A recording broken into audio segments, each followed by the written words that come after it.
Welcome back. In the last video, we had discussed about the sorting and sorting algorithms.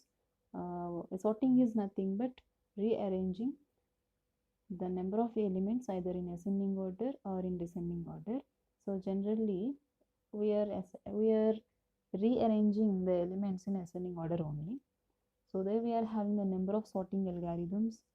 So there the one of the algorithm is bubble sort. So in this video I would like to discuss about the bubble sort. So let's start the concept. In this technique we sort the given elements either in ascending or descending order by comparing two adjacent elements at a time and placing them in correct position.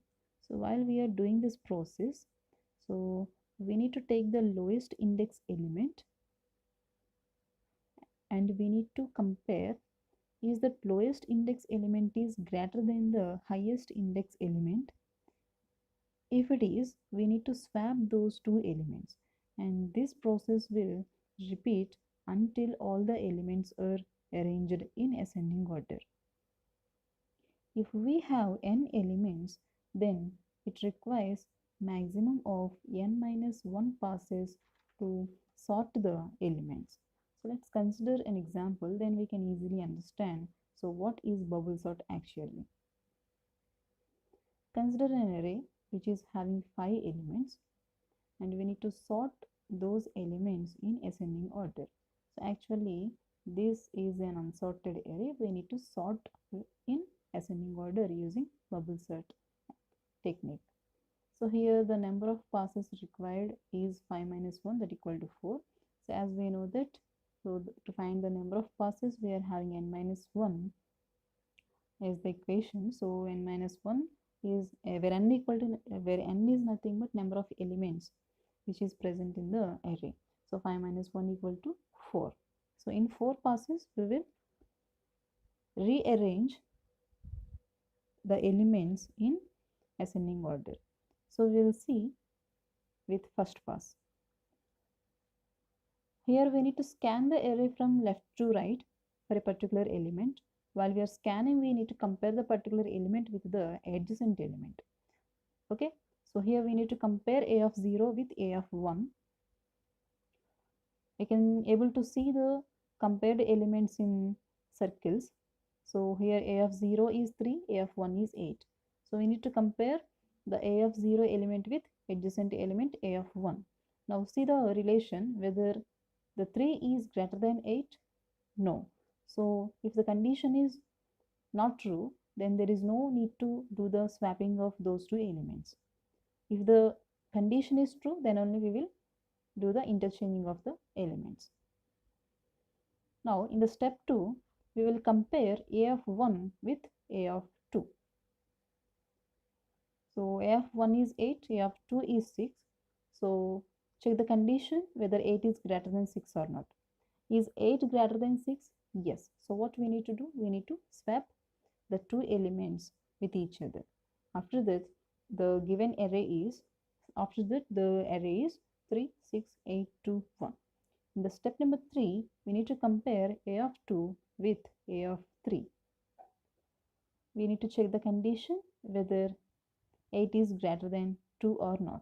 If yes, we need to do the swapping. Then we will get the resultant array as like this. And in the step number 4, we need to compare a of 3 with a of 4. We need to check the condition whether a of 3 is greater than a of 4 or not. Is 8 greater than 1? Yes. So what we need to do? We need to swap those two elements with each other. After swapping, this is the array we are having. So at the last position, that is at fourth index position, the element 8 is sorted. So now we need to do this process for the remaining elements. So let me take the pass number 2. Do the first comparison with a of 0 and a of 1. A of 0 is 3, a of 1 is 6. See the relation. Is 3 greater than 6? No. If the condition is not true, then no need to swap the elements. Take the step number 2 and compare a of 1 with a of 2. See the relation. Is 6 greater than 2? Yes. If the condition is true, what we need to do? We need to swap the elements with each other. After swapping, we get the array as like this. And take the step number 3 and compare a of 2 with a of 3 and check the condition whether a of 2 is greater than a of 3 or not. 6 greater than 1. Condition correct. So we need to swap with each other. After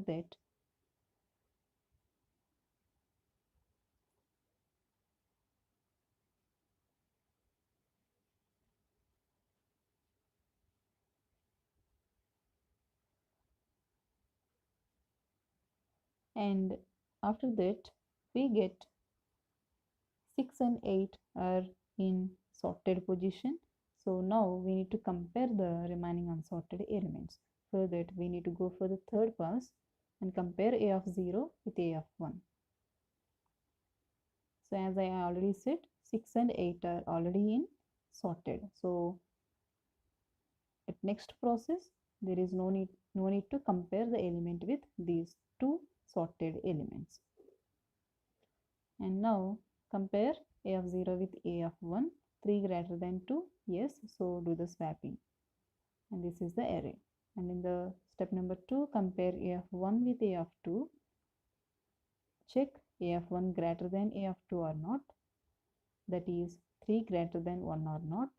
Yes, so we need to swap. After swapping, this is the array. Now 3, 6, 8 are in sorted order. So we need to go for the remaining. So for that we need to go for the fourth pass. There the first step is compare a of 0 with a of 1. That is 2 with 1. Is 2 greater than 1? Yes. So swap the elements with each other. Then this is the array. Now see, all the elements are in sorted order, that is in ascending order. 1, 2, 3, 6, 8.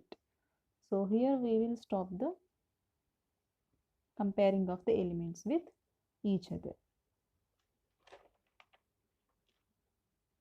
So in each pass we require n minus k comparisons, where n is equal to number of elements and k is equal to number of passes. In this example, for pass 1, we require 5 minus 1, that is 4 comparisons. In second pass, we require 5 minus 2, that is 3 comparisons. And in third pass, we have 5 minus 3, that is 2 comparisons. And in fourth pass, that is final pass, we have 5 minus 4, that equal to 1 comparison. So let's see this bubble sort with an algorithm. This algorithm sorts the array A with n elements. So take the bubble sort with array name and n number of elements and begin the algorithm. So in n elements we require n minus 1 pass for that we write. So k equal to 1 to n minus 1. In each pass we compare I position element with I plus 1 position element.